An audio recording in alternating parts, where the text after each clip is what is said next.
My great pleasure to introduce Avik Roy, who is a senior fellow at the Manhattan Institute and the opinion editor at Forbes. He served as a healthcare advisor to Mitt Romney's presidential campaign and has experience in both medicine and finance, having gone to medical school and worked at Bain and J.P. Morgan. Avik is a leading conservative change agent, and his recent proposal for comprehensive health care reform has drawn attention actually from both sides of the audience. He's also NICM's newest advisory board member, and I really think he is somebody that we all should be paying attention to. Can you come up, Avik?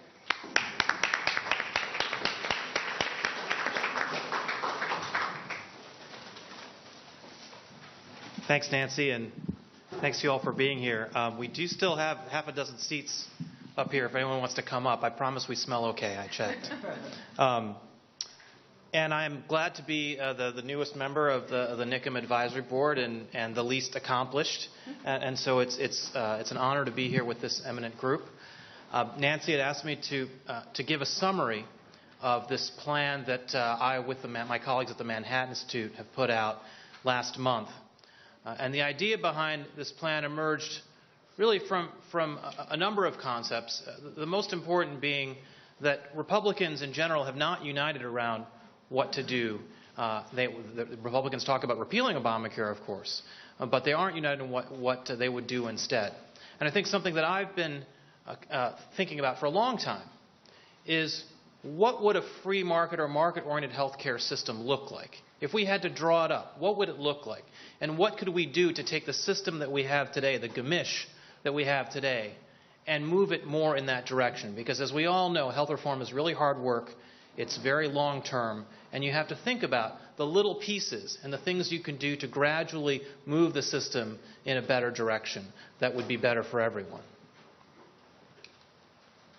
So this is a chart you all know by heart, I'm sure, but it's important to start with it because you hear all this hype now about the so-called slowdown in the growth of Medicare spending. So this chart is generated from data that the CBO put out, I think, 2 or 3 weeks ago from their most recent long-term budget outlook. So if this is the so-called slowdown in healthcare spending, well, healthcare spending is still represents, in terms of primary spending by the federal government, almost the entirety of the growth in federal spending as a share of our economic output. Of course, interest payments on the federal debt are also growing as a share of GDP, and so we're not going to get to 2050 on this chart, right? Something is going to happen. Either we're going to make massive cuts to these programs, or we're going to have a financial crisis, or both. And so it remains incredibly urgent for us to deal with this problem.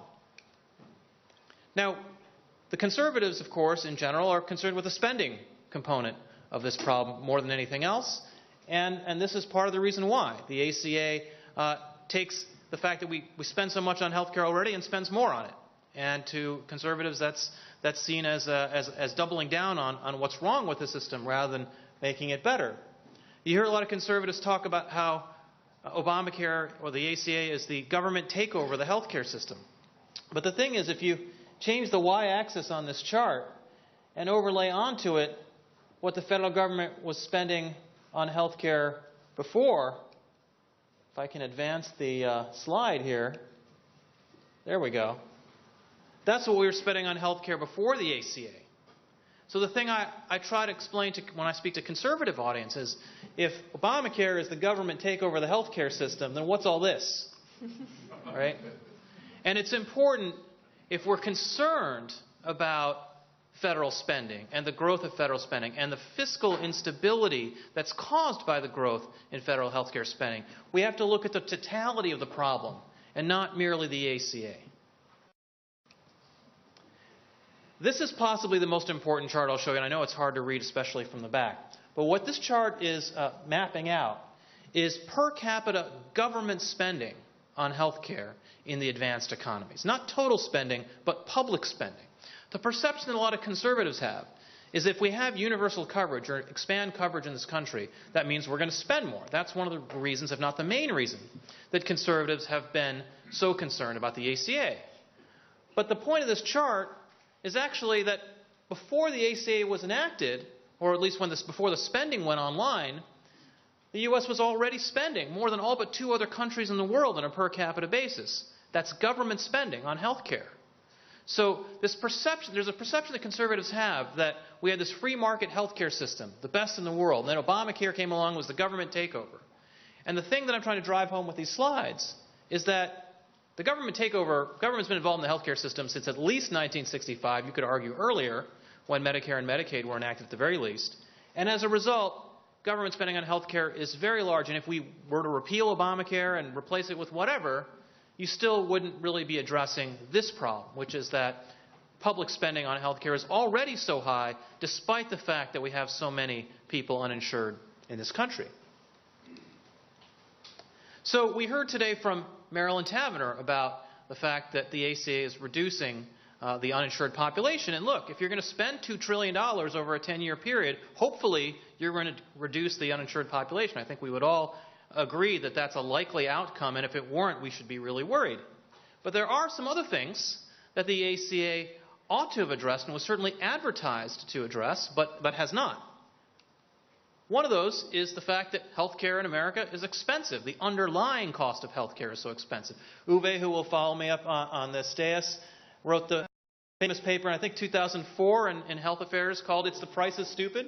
And his point was, look, a lot of people think that the reason we spend so much on health care is because we're fat and we smoke and we don't exercise and we eat Fritos or whatever.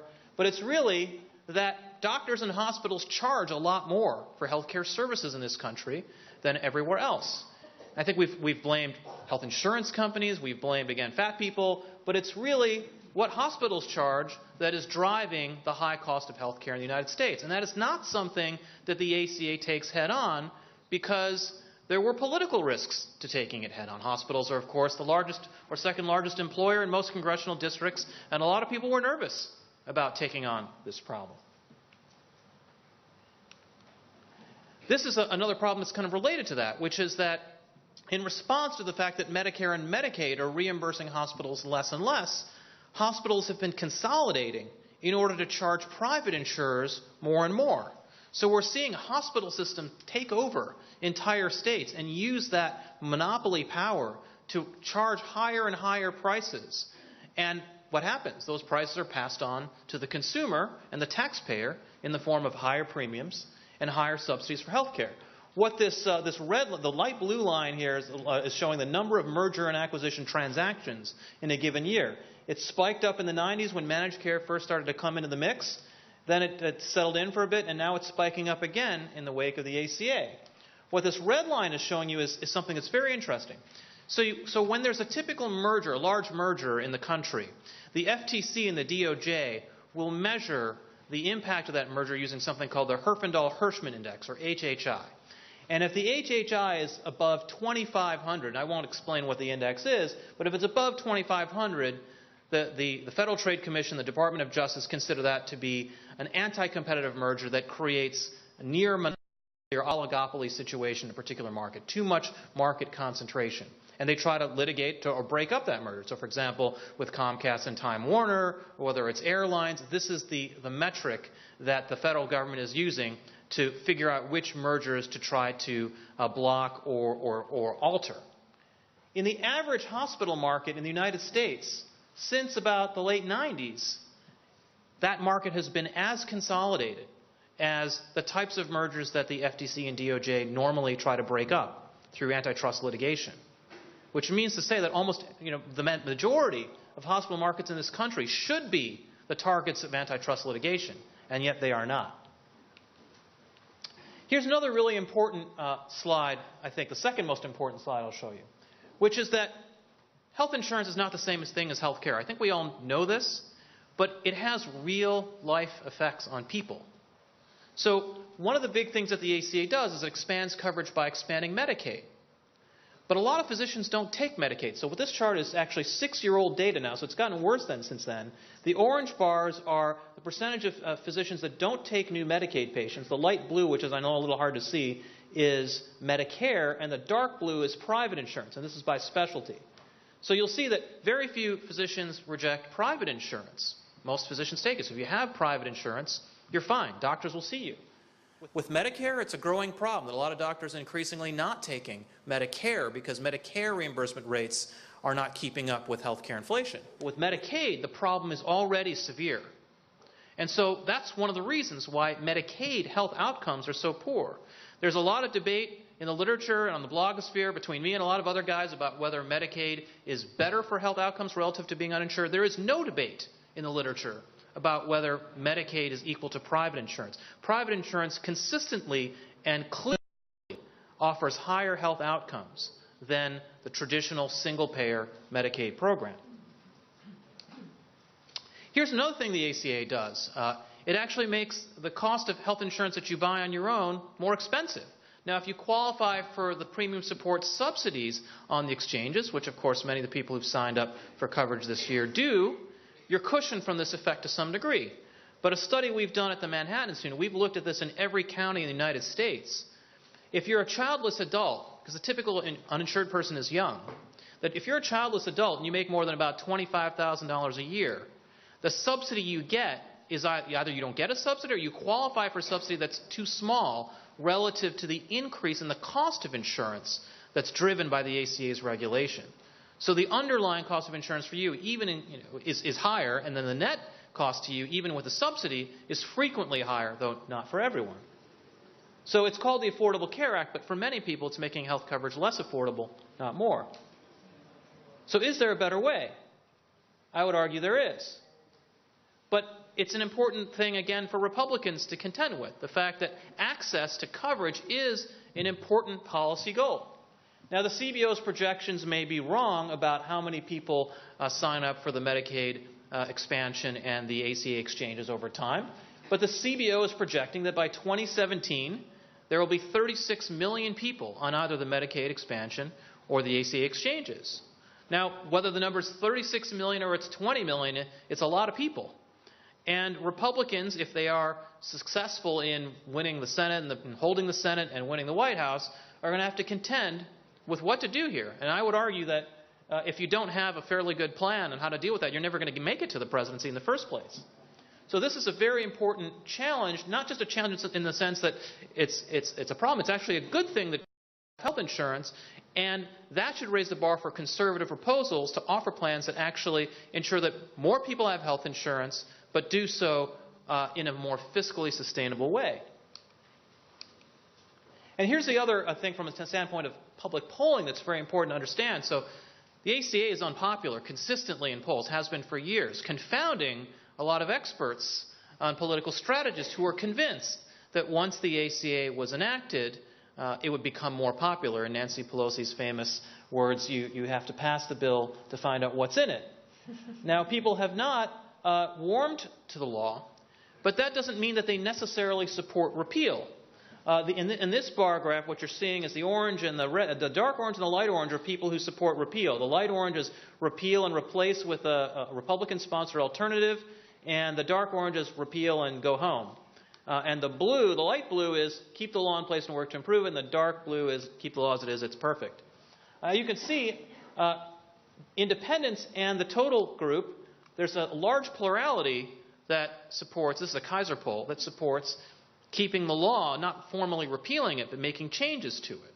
And so I would argue that a center-right Republican campaign in 2016 that wants to make the health care system better, sure, you can try repeal and replace, you can litigate that fight, but an alternative that should be considered by Republicans is how to reform the entire health care system, including the ACA, in a way that makes health care better for everyone, but isn't so much fixated on the question of repeal, but more fixated on the question of transforming and reforming the entire system.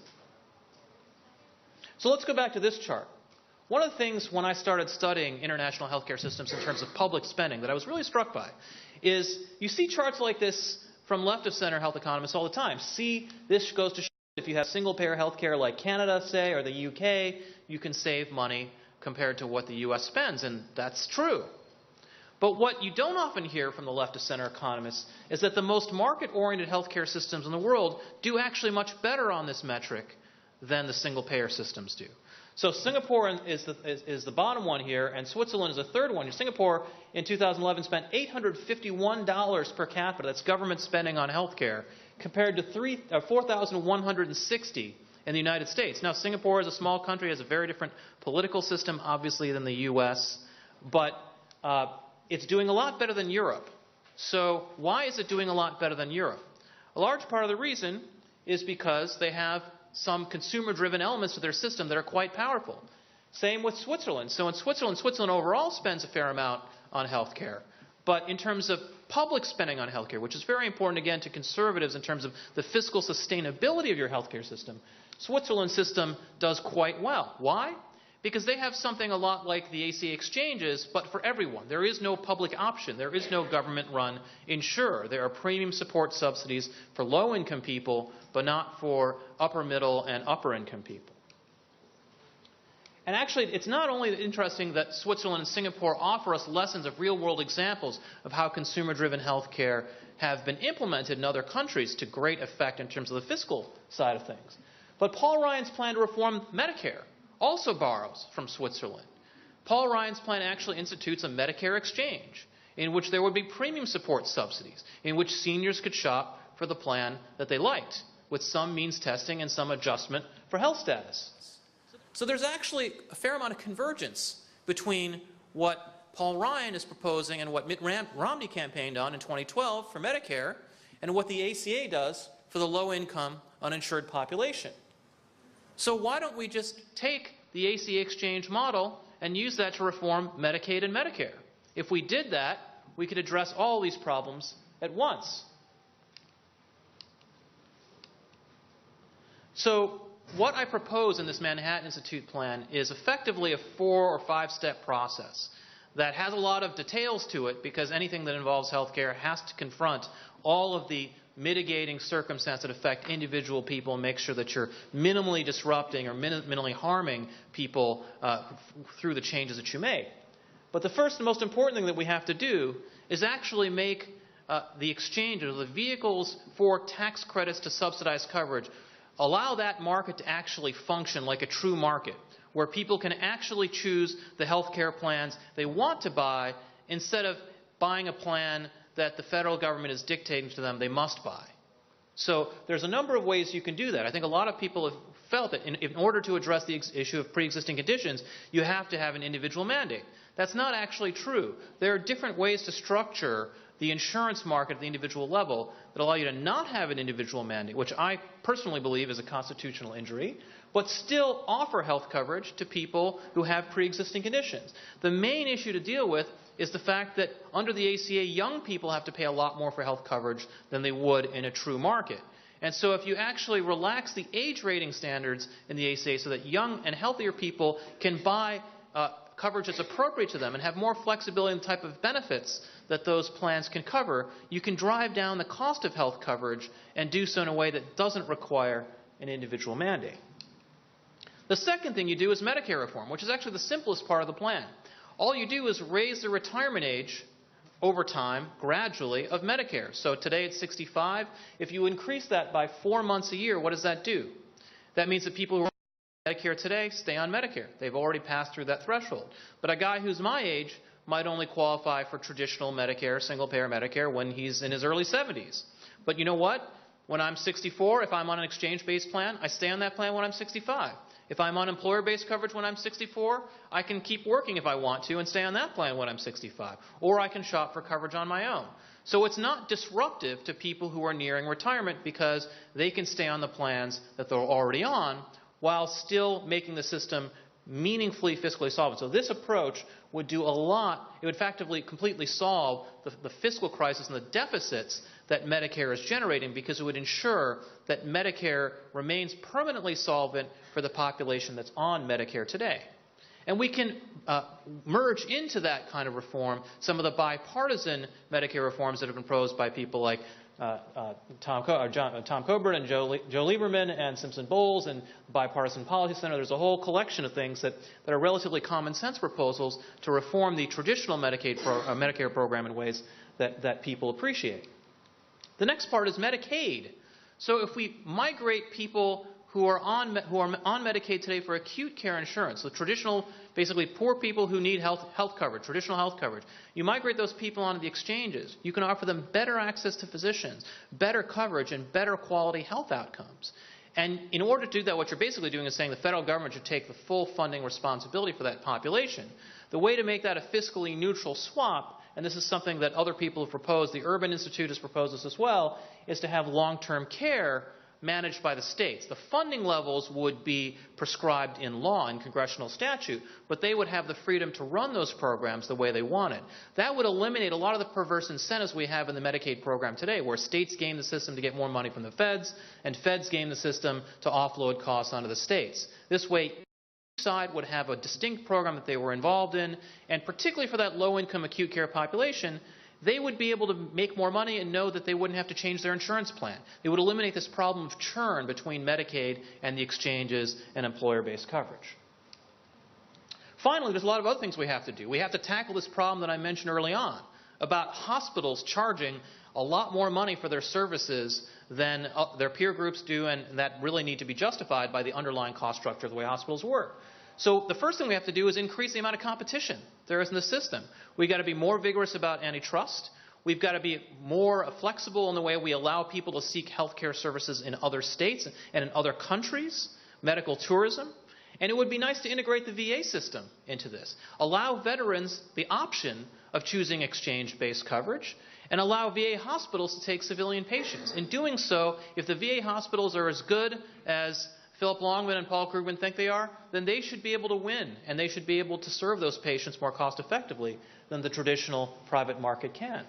We can repeal the employer mandate. Most nonpartisan studies show the employer mandate has no effect on the ability of people to gain coverage through the ACA, and that would do a lot to eliminate the drag on hiring and employment that the employer mandate imposes on the private economy. We should tackle malpractice reform. We should do more to address the doctor shortage by addressing graduate medical education, which of course the federal government funds, and engage in a number of other procedures and the grab bag of reforms that a lot of people talk about to try to address, again, the high cost of health care in this country. So we've modeled this out. We obviously don't have access to Doug Elmendorf and his band of merry band at the Congressional Budget Office, but we worked with Steve Parenti, who's one of the leading CBO-style economists in the academic world, to try to model what would be the spending and revenue and coverage impact of this approach. We found that it would reduce the deficit over 3 decades by $8 trillion. That's $10.5 trillion in spending reduction and $2.5 trillion in revenue reduction. That's at the federal level. There's also reduction in spending and tax revenues on the state level because of the Medicaid reforms. As I said, it makes the Medicare Trust Fund permanently solvent, and it actually covers more people. Why? Because it actually drives down the cost of private coverage, both in the individual market and the employer-sponsored market, by as much as 17%. And it's like magic. If health coverage is actually less expensive, more people freely want to buy it. So this plan covers 12 million more people above and beyond what the ACA does, and therefore gets us closer to near universal coverage. And most importantly, I would argue, it improves health care outcomes for the poor by transitioning them away from the Medicaid program, which most physicians don't take, to private coverage where they actually can have high-quality access to the best care that we have developed in this country. With that, you can, of course, find out more about the plan by going to the Manhattan Institute's website or just Googling Transcending Obamacare in my name. And I look forward to your questions. Thank you very much.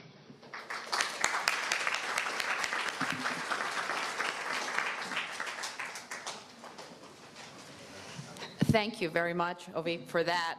And it's wonderful to see different perspectives and different ideas. And you can get a sense from NICM that now I'm introducing our longest-serving advisory board member, Uwe Reinhardt, and some of the discussions we have in-house.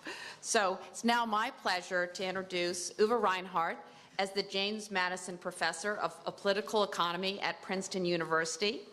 He's a prolific author, a brilliant educator, and an original thinker. Uwe has served as an advisor to the White House, the World Bank, the Physician Payment Review Commission, the VA, HHS, and many others.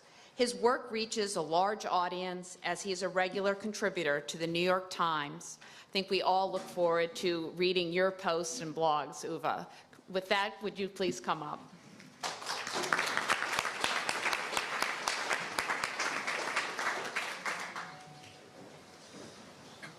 and Forbes now, right? I've been lipping off in Forbes. Well, this has been a daunting panel. We've heard a lot of ideas, innovative ideas, which I think give us hope that there'll be progress. And it is hard, and it was slow in coming, but I do believe it's coming. And then Avik's very interesting proposal, one really has to do Talmudic studies on it to fully grasp it all. But this is the most innovative and interesting proposal that I've seen come forth as an alternative to what we could do. And I bet that we all are interested, including the viewers on television, in what's going to happen to employer-sponsored health care. I would echo what Brad and Joe have said about the rise of private exchanges. I think it's a very important element of what's going on in the employer-sponsored market as the Cadillac tax comes into play. Because what are employers trying to do? They're trying to say, how do I avoid getting hit by the Cadillac tax? What you want to do as an employer is make sure what you're spending on health insurance is fixed or defined so that you know there's no surprises and you know you're not getting hit by this surprise excise tax, which is a huge impact on your margins as a business if you're affected by that. So I think that is an important part of it. I think another thing that we're seeing is the rise of health savings accounts. So Towers Watson did a survey, they do a survey every year of employers with more than 1,000 employees. And 80% now offer plans with a health savings account or health reimbursement account component. And I believe it's something like 30% offer that as the default or only choice you have. So there's been, the HSAs effectively were only legalized in 2003. There used to be nobody with these kinds of plans in the employer-sponsored market. Now we're at 80%. So that's been a dramatic change in the use of health savings accounts and more consumer-driven health care through private exchanges, choosing your own plan, higher deductibles and the like. And I know we hear from Uwe these sad stories about people ripping out their fingernails and not getting them fixed because they have a health savings account. I think outside of certain academic communities, health savings accounts are not that exotic. People are using them every day, and they like them. The one challenge they have is that it's harder for them to get the transparency into what they're paying for, particularly from hospitals, but also from doctors, and we have to do more to address that problem. One thing that conservatives were really worried about in 2010 was a lot of employers dumping their workers onto the exchanges. That has not happened, and that doesn't look like it will happen going forward because the tax break for offering employer-sponsored coverage continues to be substantial despite the Cadillac tax. All right. So thank you for your questions. I'll start one about medical colleges. Medical colleges want the government to increase the number of Medicare-paid residencies to train many more doctors. So the answer to your question is both. So there is a lot more we could do to reform what are called scope of practice laws to allow nurses and physician associates and other people to do what they're trained to do and allow doctors to focus on what they're specifically trained to do, and that would drive down costs and expand access. But there also is, I believe, although there is, again, as the questioner mentioned, there's a debate about this, I do believe there is a doctor shortage. We see it, as Joe was mentioning, in the way access works in the Medicaid program and the Medicare program. And that's really the thing, is if you think about what the doctor shortage does, baby boomers are retiring, baby boomer physicians are also retiring, and not enough people are replacing them. And who does that affect the most? It affects the most people who are dependent on government programs like Medicaid and Medicare, because those are programs that reimburse physicians less. So wealthy people are going to do just fine with the doctor shortage. It's low-income people who we have to be concerned about. But in order to fund those residency slots, we've got to have savings elsewhere, because it's about, in my plan, I expanded. I spent, I think, about $10 billion a year on graduate medical education, but I can do that because I'm reforming the system and saving $10.5 trillion a year. You need to find the savings somewhere and to fund those residency slots. There is a question, though, that economists raise of why the private market can't manage the residency issue without government subsidies. We economists believe that the typical resident actually adds a lot more value in terms of revenue to a hospital than they get paid. Actually need government subsidies for residency training. So that's an issue we could debate, but it's only $10 billion. And I'll give it to you. We've We've gotten a couple of questions about the role of prevention in the healthcare system and how we can put more of a spotlight on prevention, both in terms of saving money, but also in terms of fostering collaborations between community-based organizations, and how can we expand their role. Would anyone like to take this? The role of prevention? You know, let me go ahead. Actually, I think this is a question I get a lot when I speak on healthcare, and I will say that my view is that prevention is incredibly overrated as a cost-saving tool.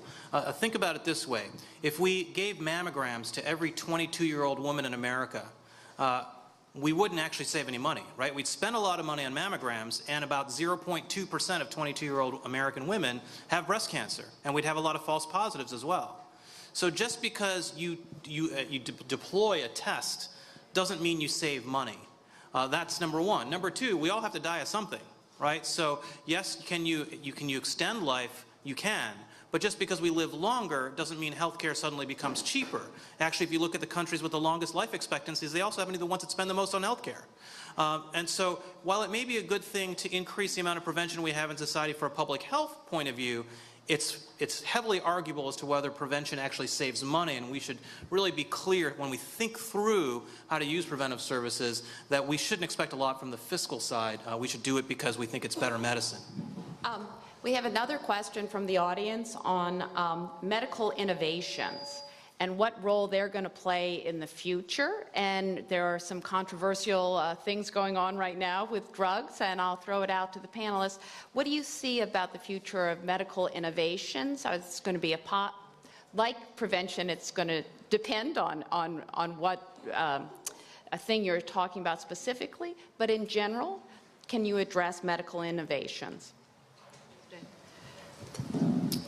Yeah, I would say a couple things. I mean, first, I think it's important to note that in 2009, in the debate that we had about the Affordable Care Act, there were two things we really didn't talk about. One was the high price of hospital and physician care, and the second was medical innovation, which has done more to improve the quality of life for more Americans than anything else that we've done in terms of health policy. The fact that statins, for example, are widespread, or that ACE inhibitors are generic, do more to reduce the incidence of stroke, cardiovascular disease, than almost anything else that we do. And so it's incredibly important that we do more to be concerned about the high cost of medical innovation today, how much it costs. Actually, I did a study for the Manhattan Institute a couple of years ago. The R&D costs have skyrocketed mainly because the FDA is putting more and more requirements on drug companies, particularly when they do studies for diseases that are common. So if you're trying to develop a new drug for diabetes, or a new drug for high blood pressure, or high cholesterol, it costs billions of dollars to do those studies. And at the end of the day, the drug may fail, or the drug may not just be good enough. And so all that money has gone for naught. And on top of that, you add the fact the Affordable Care Act actually adds excise taxes to pharmaceutical drug companies and medical device companies that increase the risk that venture capitalists have to take in funding new enterprises. It makes it much harder for them to actually fund those enterprises. The end result of all this is that what you see pharmaceutical companies doing is avoiding drug development for those common diseases like high blood pressure, diabetes, etc.